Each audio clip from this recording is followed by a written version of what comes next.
Hi, இன்றைக்கி செட்டிநாட்டு special idli பொடி கார கொழுக்கட்டை எப்படி செய்யலான்னு பார்க்கலாம். இதை செய்கிறதுக்கு 1 கப் அளவுக்கு அரிசி மாவு எடுத்திருந்தேன். அது கூடவே கொஞ்சமாக உப்பு, 1 ஸ்பூன் அளவுக்கு ஆயில் விட்டுட்டு நல்லா கொதித்த தண்ணியை 1.5 கப் அளவுக்கு சேர்த்து நல்லா மிக்ஸ் பண்ணிக்கணும். இது நல்லா ஆறுனதுக்கப்புறமா நல்லா பிசைஞ்சு தனியாக எடுத்து வச்சுட்டு குட்டி குட்டி பாலாக நம்ம உருட்டி எடுத்துக்கலாம்.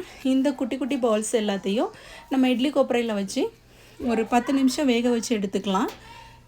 நெக்ஸ்ட்டு இதுக்கு ஒரு தாளிப்பு கொடுத்துக்கலாம். ஒரு கடாயில் கொஞ்சமாக எண்ணெய் விட்டுட்டு கடுகு, உளுத்தம்பருப்பு, கடலைப்பருப்பு, ஒரு காஞ்ச மிளகாய் வத்தல் கிள்ளி போட்டுட்டு ஒரு பெரிய வெங்காயத்தையும் கட் பண்ணி சேர்த்து நல்லா வதக்கணும். இது கூடவே கருவேப்பிலையும் சேர்த்து நல்லா வதக்கிட்டு நம்ம வேக வச்சு வச்சுருந்த கொழுக்கட்டையை சேர்த்து நல்லா மிக்ஸ் பண்ணணும். இது கூடவே 3 ஸ்பூன் அளவுக்கு இட்லி பொடியும் சேர்த்து நல்லா மிக்ஸ் பண்ணி எடுத்துட்டோன்னா சூப்பராக இருக்கும். இது ஒரு ஈவினிங் ஸ்நாக்ஸாக கொடுக்கும்போது ரொம்ப ஃபுல்ஃபில்லாக இருக்கும். ட்ரை பண்ணி பாருங்கள்.